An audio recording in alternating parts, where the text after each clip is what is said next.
안녕하세요. 자, 이번 시간 이제 제95회 전산세무 2급 기출문제 풀이를 시작하겠습니다. 하기 전에 먼저 한 10분 정도 여러분 시간 재고 풀어보셨죠? 그게 좋아요. 혼자 실력대로 찍지 말고 풀어보시는 게 좋고 실제 시험 볼 때는 뭐 세무 2급인데 이런 얘기 안 해도 아시겠지만 실무 먼저 풀고 이론 풀고 그죠? 1번 갑시다. 다음 중 재무제표의 기본 과정 다른 말로 회계 공준이죠. 공준이 아닌 거래요. 그냥 딱 보면 답이 손 들고 있죠?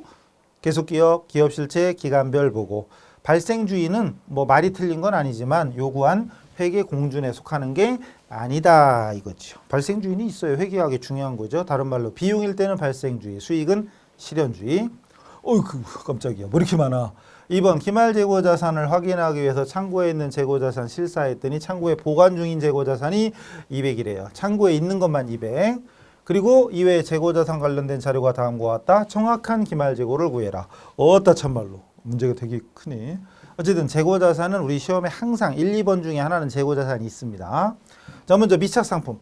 뒷말이 아무것도 없다고 쳐. 만약에 아무것도 없으면 미착상품 포함되지요. 시송품 포함되지요. 할부 포함 안 되죠. 할부는 일단 팔린 거잖아요. 그리고 적송품 포함되죠. 뒤에 거 아무것도 없었으면. 뒤에 거 아무것도 없었으면 그냥 이렇게 됩니다. 이거 3개 더 해야 돼. 그거 얼마야? 90, 105. 그럼 305 없네. 305예요. 아무것도 없었으면. 근데 그렇게 나오면 회계 1, 2급이지. 회계 1, 2급이고. 자, 이제 뒤로 갑니다.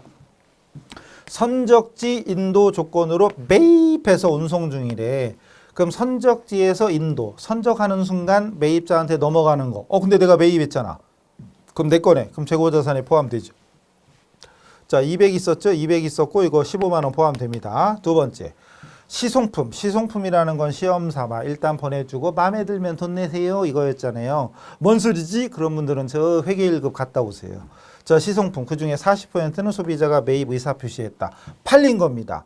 팔린 거죠. 그럼 나머지 60%는 판매되지 않았으니까 요것이 재고에 포함돼야지. 그럼 60%면 5, 6, 30, 30만 원. 그죠? 뭔 소린가 못 알아들으면 회계 1급 갔다 오세요. 장기할부. 역시 기본적으로는 장기할부는 재고자산에 포함이 안 됩니다. 할부 판매에 따라 고객이 인도됐어요. 대금 못 받았대. 뭔 상관 있어? 아무 상관 없어요. 이미 팔린 거야. 돈을 받았든 안 받았든 인도되는 순간 재고자산에서 제외됩니다. 안 들어갑니다. 그 다음에 적송품 판매위탁이죠. 판매위탁. 적송품 판매위탁. 적송품 판매위탁. 판매위탁이 뭐지? 회계 1급 갔다 오세요. 자, 수탁자로부터 75%가 판매되었다. 그럼 그건 팔린 거야. 그러나 나머지 25%는 미완성. 이거 재고잖아요. 미판매.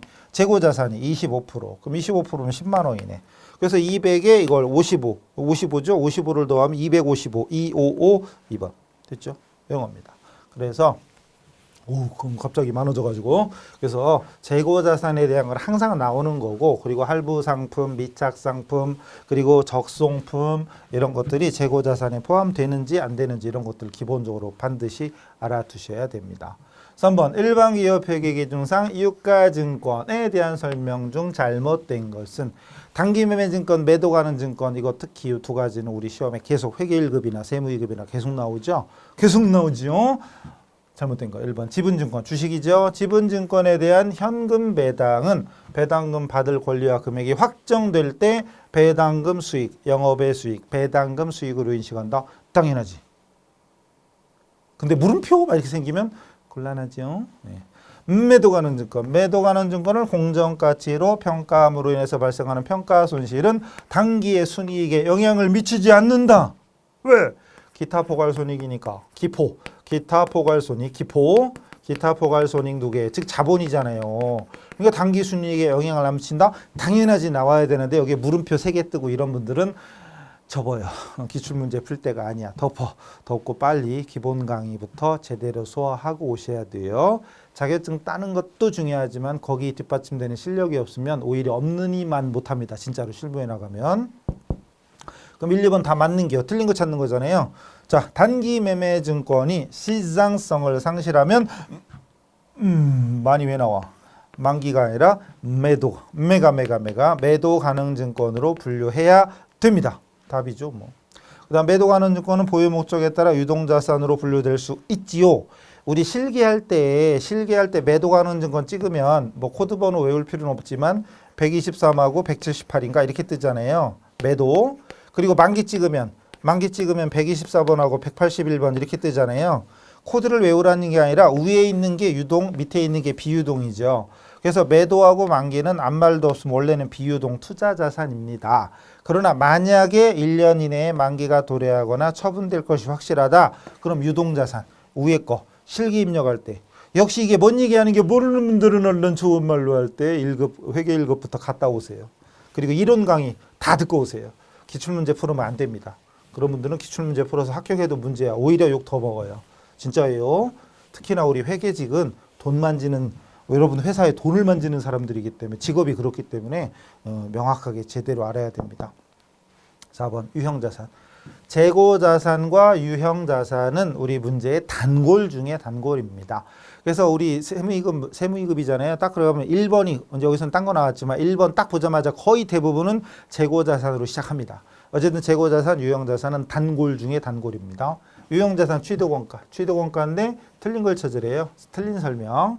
1. 유형자산을 외부에서 구입한 경우 취득 시 부대비용은 항상 원가에 가산한다. 당연하죠. 매입할 때 부대원가, 매입할 때 거래원가, 매입할 때 부대비용 뭐라고 나오든 다 원가에 산입. 당연하죠. 토지. 토지를 취득하는 것과 관련해서 취득세, 취득록세가 발생했다. 이것도 당연히 취득원가인데 뭐래? 취득원가가 아닌 세금과 공과 뭔 소리요? 틀렸죠. 그럼 답 나왔잖아요 벌써. 이거 회계이급이지 세무이급 아니에요. 이건 세무이급이 아니라 회계이급이에요. 참고로 요즘 세무이급 합격률이 막 30, 40%, 40% 넘을 때도 많죠. 이건 좋은 게 아니에요. 세무이급은 합격률이 20%대 이 정도가 정상인 거예요. 원래 약간 어려워야지. 명색이 세무이급 C기나 되는데 합격률 50%대 붙었어. 자랑이 아니에요. 합격률이 20%대 붙어야 자랑인 거지. 어려운 시험을 붙었다 이거지. 그래도 나 시험 볼 때는 50% 되면 좋겠죠? 합격은 해야 되니까. 어쨌든 이건 진짜 회계이급이에요. 세무이급도 아닙니다. 특히 실기할 때 회계 1급에서는 전표 수정하는 문제가 있잖아요. 이거 많이 나왔잖아요. 취득할 때 취득세를 냈는데 세금과 공과 처리했다. 그럼 바꿔줘야지. 토지, 건물 이렇게 바꿔줘야죠. 회계 1, 2급 때 많이 하던 거죠. 너무 쉬운 겁니다. 이거. 끝났고 답은 나왔고 이미. 자, 사실 이게 어려운 거죠. 취득 관련해서 국채와 공채 등을 강제적으로 불가피하게 매입했을 때 당해 채권의 매입가액과 현재 가치, 어떤 문제에서는 공정가치, 공정가치의 차액을 원가에 산입한다. 이거 되게 중요한 거죠. 요거 하나만 더 하나의 문제가 되죠. 그리고 실제 실기 문제로 나올 때도 있죠. 실기 문제로 나올 때도 있습니다. 일반 전표 입력에 있습니다. 설계, 유형자산의 설계와 관련해서 전문가에게 지급하는 수수료도 원가에 포함한다. 여러분 기본서에 취득원가 맨 앞에 박스 처리된 내용에 있는 거지요. 정말 쉬운 문제들입니다. 이건 솔직히 세무이급 수준이 아니에요. 그래도 우리 시험 보러 가면 맨날 뭐라고 그래? 역대급으로 어려웠다. 맨날 그러죠. 맨날 역대급으로 어려웠대. 합격률 40%가 넘어가는데. 그런 소리 하면 약한 소리. 자, 5번. 거래 형태별 수익인식 기준 중 옳지 않은 거. 역시 틀린 걸 찾는 거예요. 위탁 판매는 위탁자가 수탁자에게 인도한 날. 뭔 소리야? 보자마자 이거 틀렸슈. 그냥 바로 나와야 돼. 읽자마자 이거 틀렸어. 원래는 위탁 판매는 위탁자가 아니라 수탁자가 제3자에게 물건을 판매하는 날이죠. 제3자에게 인도하는 날이죠. 답이에요. 너무 쉽게 나왔는데. 이거 회계이급은 아니고 회계 1급. 시용 판매, 고객이 매입하겠다는 의사 표시한 시점. 상품권을 발행할 때가 아니라 회수한 시점. 할부 판매는 장단기 상관없이 고객에게 인도한 시점. 이건 회계 1급입니다. 세무도 아니에요. 요즘 세무가 너무 쉬워. 물론 합격하기 좋으니까 기분은 좋겠지만 사실은 세무 2급 합격률은 한 20%대. 가끔가다 이런 사람이 있어요. 회계 2급, 회계 1급, 세무 2급, 세무 1급 이렇게 돼 있잖아요. 난이도가 이렇게 되는 거잖아요. 출제자 중에 가끔 이런 사람이 있어. 회계 1급, 세무 2급. 얘는 1급이고 얘가 2급이니까 얘가 더 어려운 거. 얘를 더 어렵게 내요. 요즘 회계 1급 합격률이 더 낮잖아요. 세무 2급 합격률은 30, 40%, 40, 50%인데 얘는 20, 30%잖아요. 1급이니까 이상한 일들이 많아요. 출제자들 중에도. 어쨌든 그게 아니고 세무 2급은 보통 한 20%대. 너무 쉬운 겁니다. 원가네. 뭐 이미 아시겠지만 세무 2급은 5개 회계 원리, 5개는 원가. 그리고 나머지 5개가 부가세하고 소득세인데 부가세 3개, 소득세 2개죠. A형은 지금 우리 A형 푸는 거죠. 1번부터 5번이 회계 원리, 6번부터 10번은 원가, 11번부터는 세법인데 B형은 11번부터 15번하고 1번부터 5번이 바뀝니다. 그러니까 B형은 1번이 세법 문제야. 1번이 부가세 소득세 나오고 그 다음 11번부터 회계원리 나오고 중간에 6번부터 10번은 똑같습니다. 그래서 우리 그냥 보통 우리 회계원리 먼저 배우고 원가 배우고 세법 배웠으니까 거기에 조금 그 순서대로 하려면 A형이 유리해. 근데 B형 받은 사람 갑자기 세법이 먼저 나오면 당황하지요. 그런 분들은 알아서 6번부터 풀든가 7번부터 11번부터 풀면 되는 거죠. 그건 센스껏 하세요. 자, 갑니다. 원가에 대한 설명 옳지 않은 거. 계속 옳지 않은 게요. 옳지 않은 거. 통제 가능. 통제할 수 있다 없다. 통제 가능 원가인데 경영자가 원가 발생에 대해서 영향을 통제를 할 수 있느냐, 영향을 미칠 수 있느냐. 당연하죠. 통제할 수 있으면 통제 가능, 통제할 수 없으면 통제 불능. 통제 가능한 원가의 대부분은 변동 원가죠. 대부분 변동 원가입니다. 변동비. 대부분은. 무조건은 아니고 변동비는 대부분 통제 가능. 그다음 매몰 원가 중요한 거죠. 매몰 원가 다른 말 과거의 의사결정으로 이미 발생한 기발생된 원가 다른 말로 역사적 원가 이게 매몰 원가. 중요한 건 의사결정에 고려한다 안 한다. 안 한다. 되게 중요한 거죠. 이거 엄청 중요한 거죠. 매몰 원가는 이미 엎질러진 물이다. 제가 어떤 결정을 내려도 어제까지 역사는 안 변한다. 그런 거 있었었죠. 뭔 소리 하는 게 그러고 있으면 얼른 기본서 갔다 오세요. 그 다음 기회비용, 기회원가, 기회비용, 기회원가. 재화나 용역 또는 생산 소비를 특정 용도 이외의 다른 용도에 사용했다면 얻을 수 있었던, 바꿔 말하면 포기한 또는 상실된 최대의 효익. 그게 바로 기회비용이다. 맞는 거죠? 다 맞는 거네? 그럼 답은 4번이네. 관련 원가는 여러 가지 대안 사이에 차이가 나는 원가. 차이가 원가인데 이건 차액 원가예요. 차액 원가. 차액 원가고 의사결정에 간접적으로가 아니라 직접적으로 관련되는 원가. 직접 원가. 의사결정과 관련 있는 간접이 틀린 거래요. 여기는 어쨌든. 차액 원가도 차액 원가인데 관련 원가라는 말 자체는 의사결정에 관련이 있는 건데 간접적으로가 아니라 직접적으로 관련이 있는 게 관련 원가입니다. 그래서 이건 원가 얘기 들어가자마자 처음 배운 이거 회계 1급이나 똑같잖아요. 회계 1급을 잘 해놓은 사람들은 세무 2급이 훨씬 쉬운 거고 회계 1급 겨우겨우 그냥 했다 그러면 세무 가서 또 해야 되니까 원가를 어려워하는 사람도 있지만 뭐 상대적으로 원가는 회계 원리보다 범위도 작고 나오는 게 정해져 있잖아요. 원가 어렵다고 그러시면 안 돼요. 그 다음 이것도 많이 나오는 단골 중에 단골 보조부문비 배부. 보조부문 원가를 제조부문에 배부하는 방법에 대한 설명으로 틀린 걸 찾으래요. 직접 배부, 단계 배부, 상호 배부. 직접 배부, 단계 배부, 상호 배부. 이거 장단점까지. 그리고 여기 계산이 아니지만 계산하는 문제까지 다 풀 수 있어야 됩니다. 그래서 여러분 기본서에 그러니까 기출문제만 푸는 사람은 실력이 느는 게 아니라 문제풀이 요령만 생겨. 그러다 문제 새로운 게 한두 개라도 나온다 그러면 합격률이 우스스스 이렇게 되는 거예요. 기본 강의, 기본서에 충실한 사람들은 문제가 아무리 변형돼서 나와서 합격은 걱정을 안 합니다. 어쨌든 계산까지 할 줄 알아야 돼요. 틀린 걸 찾으래. 일단 직접 배부법. 직접 배부법을 사용하는 경우에 특정 보조부문 원가가 다른 보조부문에 배부되지 않는다.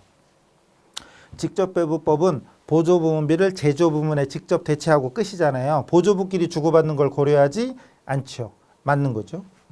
단계 배부, 계단 모양, 단계 배부법을 사용하는 경우에 가장 먼저 배부되는 보조부문 원가는 다른 부문에 배부되지 않는다. 뭔 소리야? 가장 먼저 하는데 가장 먼저 하는 건 제조부와 보조부에 다 보내주죠.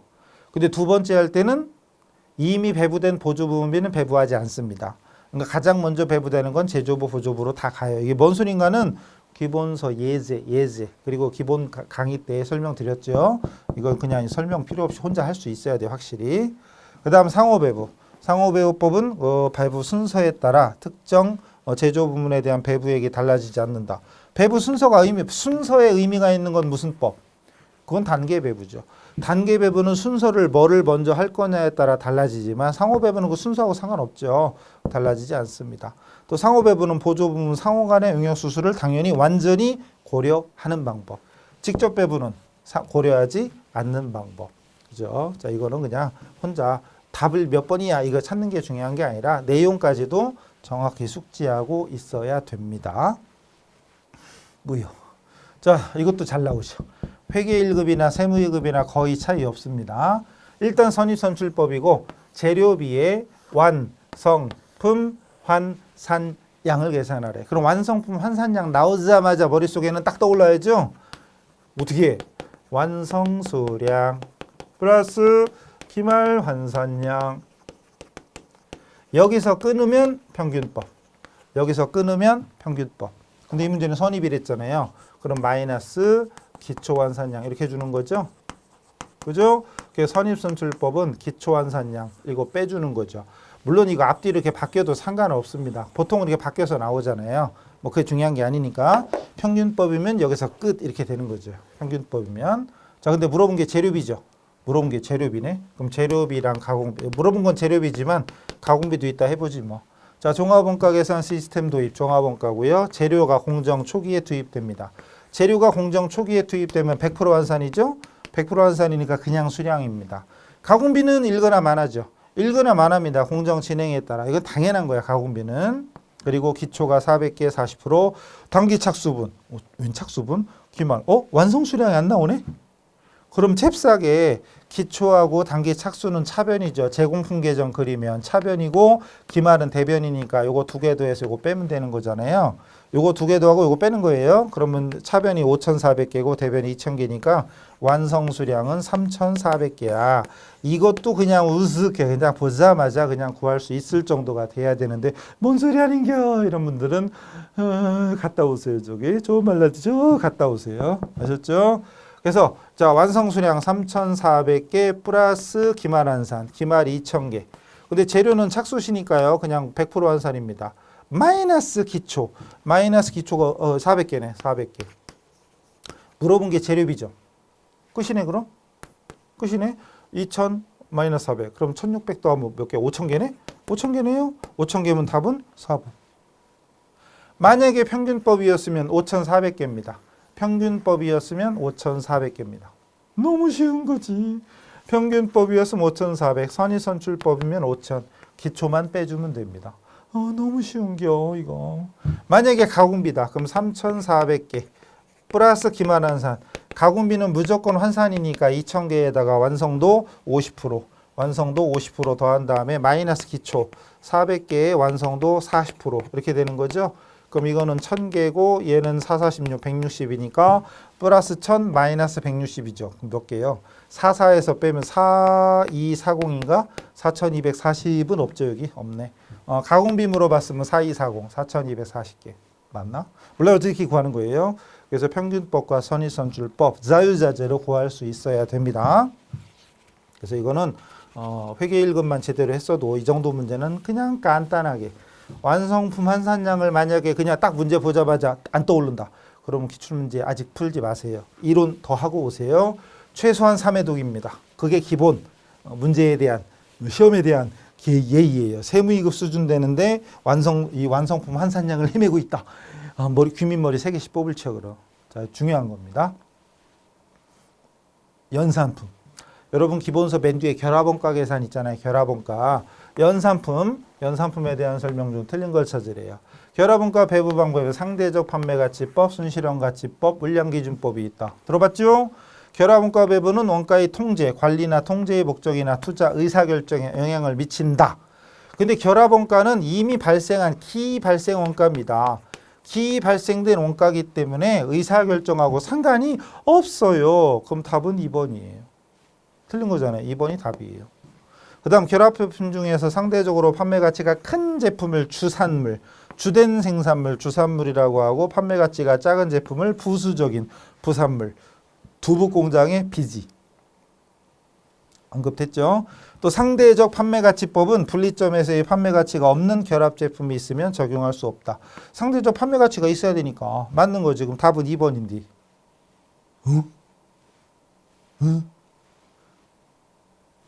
다 맞았어요. 다 맞았어요. 다 맞게 됐어요. 원래 답은 2번인데 모두 정답 이렇게 됐어요. 왜? 저도 몰랐네요. 시험 범위가 아니랴.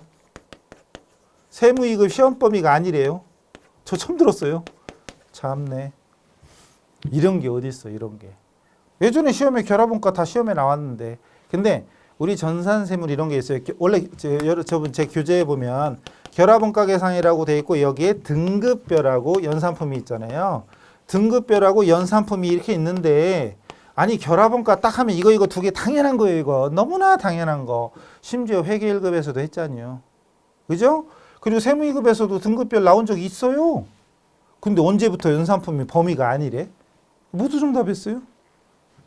우리 시험은 이의 신청을 잘 받아주니까 고마운 건가? 웃긴 거죠. 범위가 어딨어. 결합원가가 우리 시험에 이미 나왔는데 연산품은 이건 아니고 등급별은 기고 이런 게 어딨어. 결합원가 자체가 지금 세무 2급이 아니라 회계 1급에서도 이미 출제됐는데. 근데 어쨌든 모두 정답. 모두 정답은 말 그대로 아무거나 찍어도 답이에요. 결론은 원래 정답은 2번이에요. 근데 그 가답안 때는 2번이 정답이었다가 확정 답안할 때 이의 신청한 사람 시험범위 아니다 막 이런 사람들이 많아가지고 결론은 모두 정답. 그 앞으로는 결합원가 안 해야 되네. 웃기죠. 그렇게 됐어요. 결론은 그래서 모두 정답이 됐습니다. 원래 정답은 의사결정하고 상관없다. 원가 배분 그 답이 원래는 2번입니다. 원래는 2번. 사실은 뭐 더 볼 것도 2번이 답이에요. 그냥 원래는. 시험범위 아니다. 넘어가요. 그 세무 1급에 나올래나? 자, 10번 갑니다. 다음 자료에 따라 당월의 기말 제품 재고액을 구해라. 아하, 요 문제는 조금 어렵네. 특히 요거.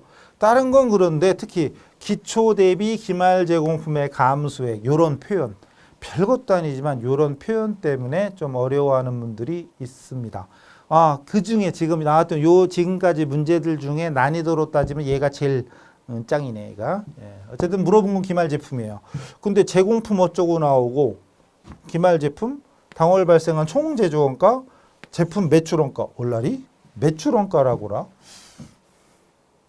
어디부터 손대야 되지? 저도 모르겠어요. 근데 물어본 게 뭐죠? 기말 제품. 그럼 일단 제품 계정 그려볼까? 근데 원래 원가의 흐름상 재료에서 제공품, 제공품에서 제품, 제품에서 매출원가죠? 뭔 소리 하는겨? 이런 분들은 갔다 오세요. 저 갔다 오세요. 원래는 제공품에서 제품으로 그리고 제품에서 매출원가로 이렇게 되는 거죠. 그럼 제공품에서 제품으로 기초 제공품의 단기 총 제조 비용 또는 총 제조 원가죠. 총 제조 원가 더한 다음에 기말 제공품을 뺀 나머지가 요게 바로 완성품 제조 원가잖아요. 완성품 제조 원가인데 이게 어디로 가? 이게 제품으로 가는 거지. 그럼 제품 계정은 기초 제품의 단기 완성품 제조 원가가 넘어오고 여기서 기말 제품 빼면은 그게 바로 매출 원가가 됩니다. 맞죠? 근데 물어본 건 이거잖아요. 기말 제품이잖아요. 자, 그럼 제품. 이건 제공품이니까 넘어가 일단. 기말 제품. 전월이구나. 깜짝이야. 전월이구나. 지난달 기말, 전년도 전월 기말, 전월의 말이야. 그럼 당월은 초죠. 기초죠. 이게 62만 원이란 얘기고.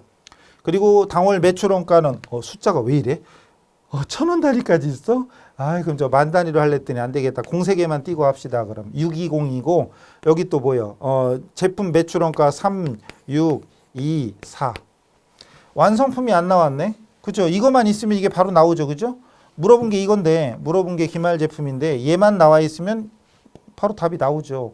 그럼 얘를 구해야 된다는 얘기잖아. 얘를 구해야 되는데 제공품에 대한 자료 중에 여기 당월 발생은 총 제조원가 3124. 요게 3124. 요게 3124. 공세개 띄고 그리고 이거 기초 대비 기말 제공품이 감소했대. 이 표현 사실 별거 아닌데 이 표현을 처음 해본 사람은 뭐요? 막 이렇게 되는 거죠. 예를 들어서 기초가 100원이고 기말이 0원이면 이게 감소된 거잖아요. 기초보다 줄었잖아요. 그러니까 감소란 얘기는 기말이 0이고 기초가 얼마 있다 이렇게 생각하면 간단한 거니까 그럼 38만 원이 380 기초가 380이고 기말은 0이다 이렇게 생각하면 결국은 기초보다 기말이 줄었잖아요. 반대로 증가다. 그럼 기초를 0으로 놓고 기말에다가 써주면 되는 거예요. 사실 별것도 아니에요. 근데 이런 식의 문제를 안 풀어봤으면 자료 말이 달라졌으니까 이게 뭐지? 뭐 이런 분들이 꽤 있을 겁니다. 결론은 기말을 0으로 놓고 시작하면 돼요. 증가했으면 기초가 0이고 기말에다 380. 감소했으면 기말을 0, 기초를. 요것만 비교해보면 알 수 있잖아요. 감소됐다. 기초보다 기말이 줄었다 이거죠. 결론은 완성품 제조원가는 두 개 더한 얼마요? 3504네. 그럼 이게 3504니까 3504니까 하면 4124. 4124에서 3624 빼면 3624 빼면 얼마예요? 500인가요? 500 같은데? 500 그죠? 3번 500 됐죠? 계산기 없어도 눈치껏 할 수 있죠. 자, 그래서 이 1,000원짜리가 보였으면 공세개만 띄고 하고 만약에 310만 원, 360만 원 이런 식으로 나왔다면 만 단위로 하면 더 쉽겠죠. 자, 저랑 뭐 문제풀이 몇 번 해보신 분들은 아마 아실 거예요. 자, 이래가지고 기본적으로 제공품 계정, 제품 계정 구조를 아시면 그리고 눈으로 풀면 안 돼. 이런 건 눈으로 풀면 헷갈려요. 지금처럼 그려요. 어차피 시험 보러 가면 시험장에서 내가 이 문제집 푼 거 내가 갖고 오는 거죠. 그래서 A4 용지 그대로 나오니까 여기다 볼펜 가지고 와서 그려가지고 하면 되죠. 직접 그려오세요. 그러면 채점하기도 편하겠죠. 그래서 문제집 시험장 우리 갖고 나오잖아요. 세무이급 하는데 그거 설마 모르진 않겠지? 설마. 아, 가끔 그런 분 있대. 저는 저 다른 거 뭐 배웠대. 그럼 어떤 분 심지어 참 회할못 거기다가 비전공자에 노베이스래. 노베래. 근데 세무이급이 필요하다니까 사회에서 세무이급 바로 공부한대. 돼요? 물론 되는 사람도 있겠지. 근데 어쨌든 상식적으로 말이 안 되죠. 우리 회계를 순서대로 해야지만이 세무의 내용을 이해할 수 있는 거고 실기 프로그램도 전산회계에서 어느 정도 프로그램을 익히고 나서 세무로 와서 바로 가야죠. 안 되는 거예요. 급수를 건너뛰고 급수가 4개가 있는데 괜히 있냐고 만든 사람 바보간 다 급수별로 배울 기능과 이론이 다 다른 거죠. 순서를 건너뛰면 뛸수록 결국은 당장보다는 나중에 실무에 나갔을 때 더 문제가 되니까 절대로 건너뛰지 말고 순서대로 잘 가세요. 자, 다음 넘어갑니다. 자, 이제 세법이죠. 세법인데 부가세 3개, 소득세 2개 보통 이렇게 나와요. 그래서 이것도 이론적으로 공부하려면 사실 이것도 만만치 않죠. 근데 소득세가 먼저 나왔네. 보통 부가세가 먼저인데 부가세가 뒤에 나왔네. 거꾸로 나왔네. 넘어가요. 기타 소득. 2배 사근 연기 기타 소득 중 과세 방법이 다른 하나는 그랬는데 뇌물 알선 수재 및 배임 수재. 뇌물 받았어. 뇌물로 받았어. 이거는 무조건 종합과세. 무조건 종합과세. 2배 사근 연기 합치버린다는 얘기죠. 종합과세 무조건. 그리고 복권은 무조건 외워야 되잖아요. 이건 무조건 뭐예요? 이건 얘는 무조건 분리과세죠. 아, 나는 복권 언제 맞지? 복권 당첨됐다. 그럼 100억짜리 맞아도 무조건 분리과세죠. 분리과세 할 수 있으면 분리과세 하는 게 유리하죠. 어쨌든 둘 중에 이건 완전히 다른 거야. 근데 승마투표권 승마장 가가지고 당첨됐어. 내가 베팅한 거에 걸렸어. 아싸. 연금 계좌에서 연금에 수령한 기타 소득이 있어. 그럼 얘들은 분리과세 하는 거예요. 분리과세 하는 겁니다. 승마장 가서 내가 베팅한 거 당첨됐다. 그런 것도 세금 떼고 받아요. 세금 떼고 받으면 걸로 끝. 무조건 분리과세. 그럼 1번이에요. 이런 거 어렵죠. 쉬운 거 아닙니다. 어려운 거예요. 그래서 우리 요즘 세법 문제도 한두 개는 이제 상당히 어렵게 나옵니다. 그리고 그러고 보니까 지금 문제 보니까 그 다음 문제네. 일단 봅시다. 이 문제.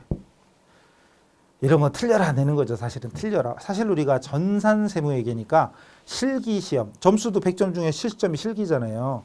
이론적인 공부를 15개 그중에 세법이 겨우 2개, 3개 이렇게 나오는데 이 문제는 사실은 거의 틀려라 되는 거죠. 그래서 우리 보통 시험은 소득세법 주택임대소득이다 그러면은 사업소득에 뭐 이런 게 있다 이런 정도만 하는 건데 웬걸 갑자기 내용이 나왔어요. 이상한 게 나왔어.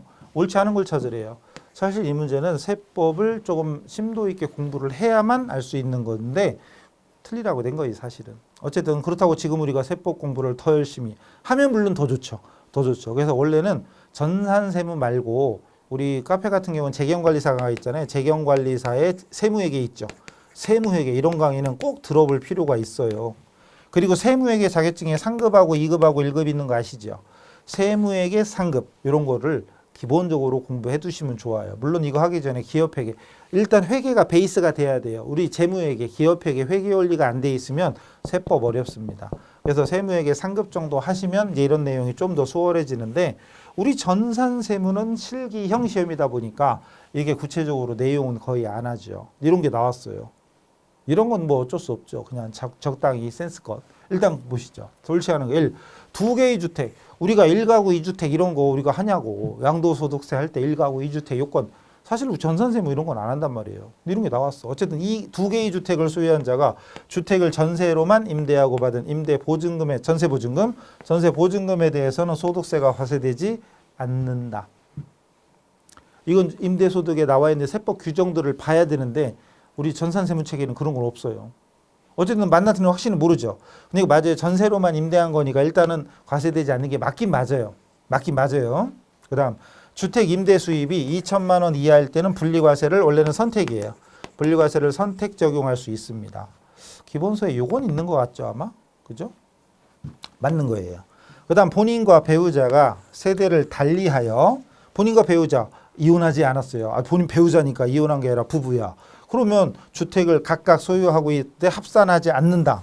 이게 아니죠. 합산합니다. 즉 주택 임대소득 지금은 주택 가격 안정 막 이런 거 위해서 막 규제를 많이 하는 시대잖아요. 지금 현재. 그래도 집값은 계속 뛰지만 그러니까 배우자가 각각 명의로 집을 가지고 있어도 합산합니다. 세대를 합산합니다. 그럼 이게 틀린 거니까 이게 답이에요, 일단.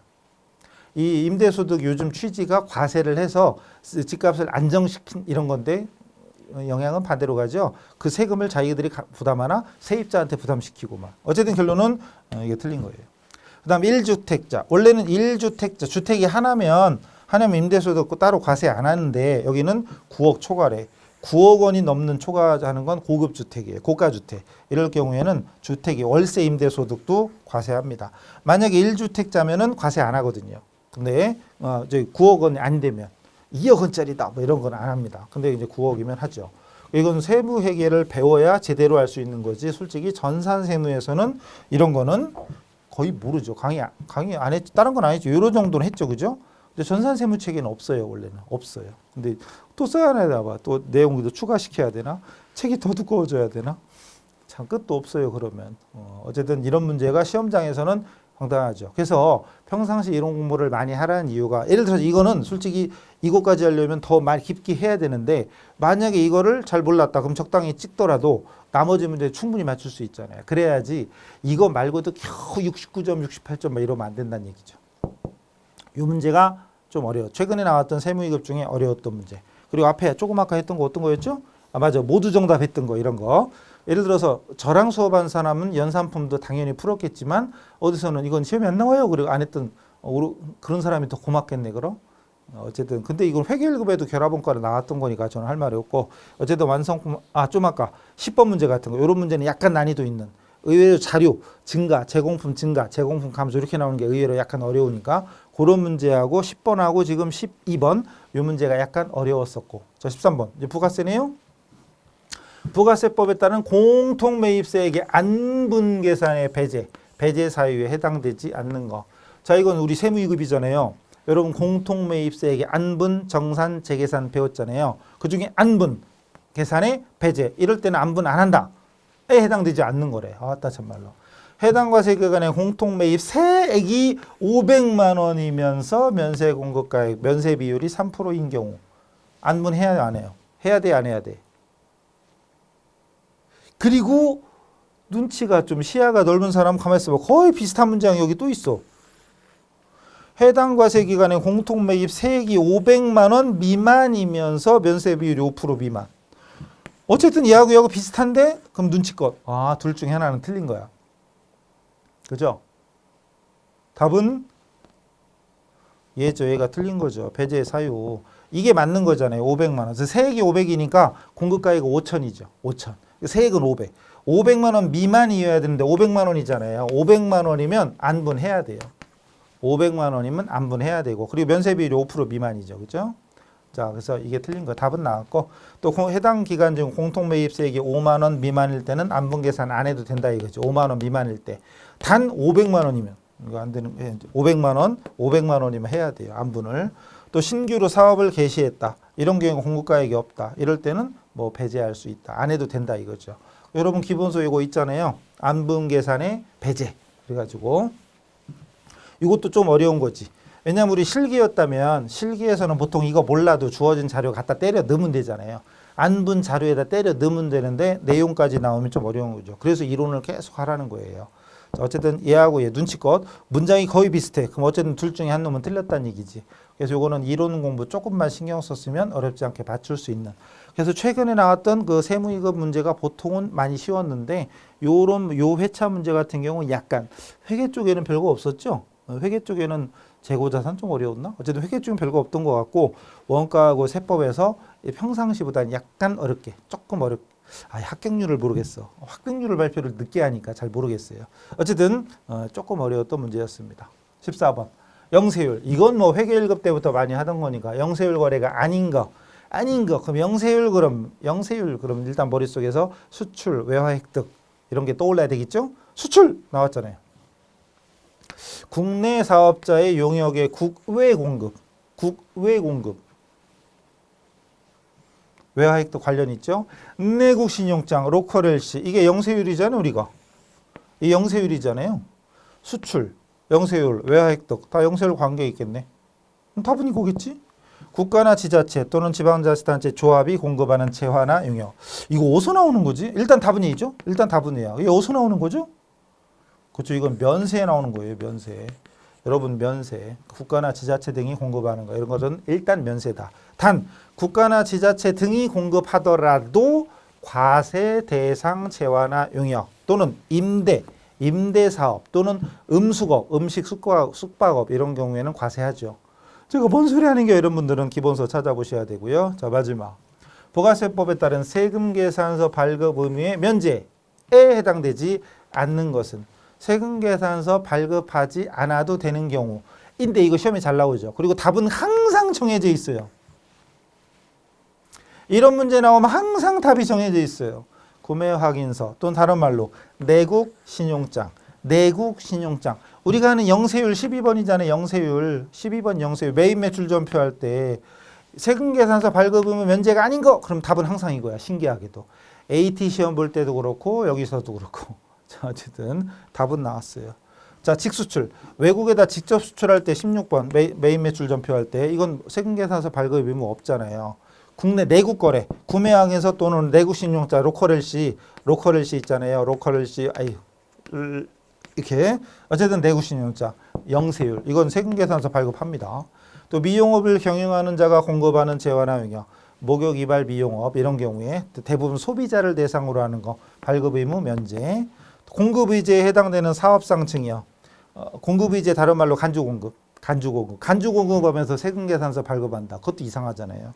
물론 상대방은 좋아하겠지만 어쨌든 공급 의제, 간주 공급이에요. 간주 공급에 해당되는 사업상층이어도 세금 계산서 발급 의무 면제입니다. 근데 영세율 세금 계산서 발급해야 되는 거죠. 최근에 나왔던 것 치고는 약간 어려웠던 문제였던 것입니다.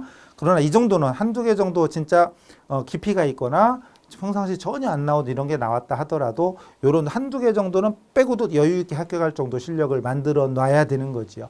까딱까딱 맨날 이러면 아니 되어요. 그럼 세무이급까지 따고 그리고 세무일급 바로 하는 것도 좋지만 재경관리사 하면서 이론 공부를 튼튼히 하고 세무일급 따시는 게 훨씬 더 여러모로 실무에 나가서까지 생각하면 훨씬 더 중요합니다. 일단 세무이급에 합격에 집중하시고 합격한 다음에 재경 세무일급까지 열심히 가세요. 파이팅 하시고요. 자, 그래서 95회 세무이급 기출문제풀이를 마치도록 하겠습니다. 수고하셨습니다.